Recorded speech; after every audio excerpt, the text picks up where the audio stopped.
अक्सर आपने न्यूज और अपने आसपास सुना होगा जीडीपी के बारे में। चंद दिन पहले इंडिया की एक कंपनी टाटा ग्रुप्स की मार्केट कैपिटलाइजेशन $365 करोड़ रही, जबकि आईएमएफ ने पाकिस्तान की जीडीपी को ऑलमोस्ट $341 करोड़ होने का एस्टिमेट लगाया। दोस्तों, आप खुद सोचिए, इंडिया की एक कंपनी की मार्केट वैल्यू पाकिस्तान की पूरे टोटल जीडीपी से ज्यादा है। तो दोस्तों, आज के इस वीडियो में हम जानेंगे जीडीपी के बारे में। The Tata Group alone from India has now exceeded the entire economic output of Pakistan.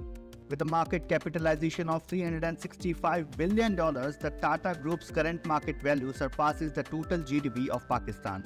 To put it in perspective, according to the International Monetary Fund (IMF), Pakistan's entire economy is valued at $341 billion.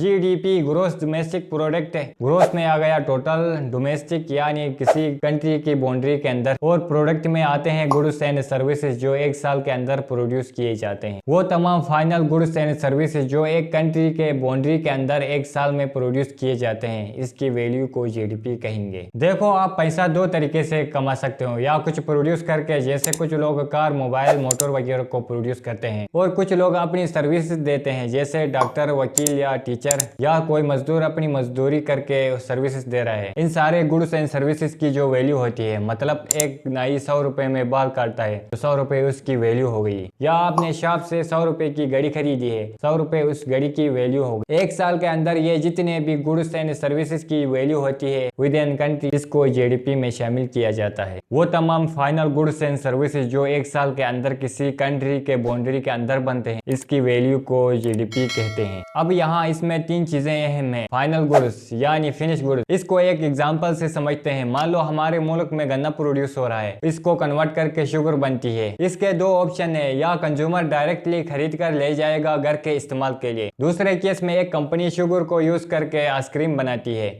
अब यहाँ देखा जाए तो sugar first case में अपने आप automatically final goods है, क्योंकि यहाँ कंज्यूमर डायरेक्टली इस्तेमाल कर रहा है, यानी वो अपने घर के इस्तेमाल के लिए ले जा रहा है। दूसरे केस में देखा जाए तो शुगर डायरेक्टली कंज्यूमर इस्तेमाल नहीं कर रहा है, बल्कि इसको इस्तेमाल करके कंपनी एक नया प्रोडक्ट आइसक्रीम बना रही है। इसके बाद कंज्यूमर अब आइसक्रीम को अपने इस्तेमाल में लाएगा। अब यहाँ फाइनल गुड्स में ऐड किया जाएगा आइसक्रीम को। ये याद रखें, फिनिश गुड्स फाइनल गुड्स नहीं होते हैं। कुछ फिनिश गुड्स ऐसे होते हैं जो डायरेक्टली कंज्यूमर अपने इस्तेमाल के लिए ले जा रहा है, वो अपने आप में फाइनल गुड्स हो जाएंगे, जैसे हमने एग्जांपल दी थी शुगर की। कुछ फिनिश गुड्स ऐसे होते हैं जो किसी और प्रोडक्ट को बनाने के लिए इस्तेमाल किया जाता है, इसके बाद कंज्यूमर इसको इस्तेमाल करते हैं, इसको फाइनल गुड्स में ऐड करेंगे, जैसे हमने आइसक्रीम की एग्जांपल ली थी। नेक्स्ट है मुल्क की बाउंड्री के अंदर। मान लो कोई कार या मोबाइल चाइना में बनता है और इसको पाकिस्तान में इंपोर्ट किया जाता है, क्या वो पाकिस्तान की जीडीपी में ऐड किया जाएगा? नहीं, क्योंकि ये पाकिस्तान की बाउंड्री के अंदर नहीं बना है। बस जितने भी गुड्स एंड सर्विसेज जो बनते हैं मुल्क की बाउंड्री के अंदर एक साल में, उनको पाकिस्तान की जीडीपी में ऐड किया जाएगा। हमेशा जीडीपी में फाइनल गुड्स की वैल्यू को ऐड किया जाता है। इसके बाद है टाइम पीरियड, यानी मुल्क के अंदर जितने भी गुड्स एंड सर्विसेज एक साल के अंदर बनते हैं, उनको जीडीपी में ऐड किया जाता है। बस दोस्तों, जितने भी गुड्स एंड सर्विसेज एक साल के अंदर किसी मुल्क की बाउंड्री के अंदर बनते हैं, इनके वैल्यू को जीडीपी में ऐड किया जाता है।